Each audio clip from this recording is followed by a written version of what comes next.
اعوذ باللہ من الشیطان الرجیم بسم اللہ الرحمن الرحیم۔ السلام علیکم، میں ہوں نوید اور آپ دیکھ رہے ہیں میرا یوٹیوب چینل نوید وائس۔ آج جو واقعہ میں آپ لوگوں کے لیے لے کر آیا ہوں یہ ایک ہرنی اور آپ صلی اللہ علیہ وسلم سے اس کی گفتگو کا ہے۔ حضرت سلمہ رضی اللہ عنہا بیان کرتی ہے، ایک دفعہ حضور نبی اکرم صلی اللہ علیہ وآلہ وسلم ایک صحرا میں سے گزر رہے تھے۔ کسی نہ دیکھنے والے نے آپ صلی اللہ علیہ وسلم کو یا رسول اللہ کہہ کر پکارا۔ آپ صلی اللہ علیہ وسلم کی آواز کی طرف متوجہ ہوئے، لیکن آپ صلی اللہ علیہ وسلم کو سامنے کوئی نظر نہ آیا۔ آپ صلی اللہ علیہ وآلہ وسلم نے دوبارہ غور سے دیکھا تو وہاں ایک ہرنی بندھی ہوئی تھی۔ اس نے عرض کیا، یا رسول اللہ میرے نزدیک تشریف لائیے۔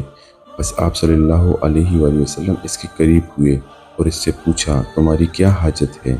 اس نے عرض کیا، اس پہاڑ میں میرے 2 چھوٹے چھوٹے نومولود بچے ہیں، بس آپ مجھے آزاد کر دیجئے کہ میں جا کر انہیں دودھ پلا سکوں، پھر میں واپس لوٹ آؤں گی۔ آپ صلی اللہ علیہ وآلہ وسلم نے پوچھا، کیا تم ایسا ہی کرو گی؟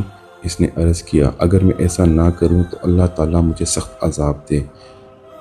بس آپ صلی اللہ علیہ وسلم نے اسے آزاد کر دیا۔ وہ گئی، اس نے اپنے بچوں کو دودھ پلایا اور پھر واپس لوٹ آئی۔ آپ صلی اللہ علیہ وسلم نے اسے دوبارہ باندھ دیا۔ پھر اچانک وہ اعرابی جس نے اس ہرنی کو باندھ رکھا تھا متوجہ ہوا اور اس نے عرض کیا، یا رسول اللہ میں آپ کی کوئی خدمت کر سکتا ہوں؟ آپ صلی اللہ علیہ وسلم نے فرمایا، اس ہرنی کو آزاد کر دو۔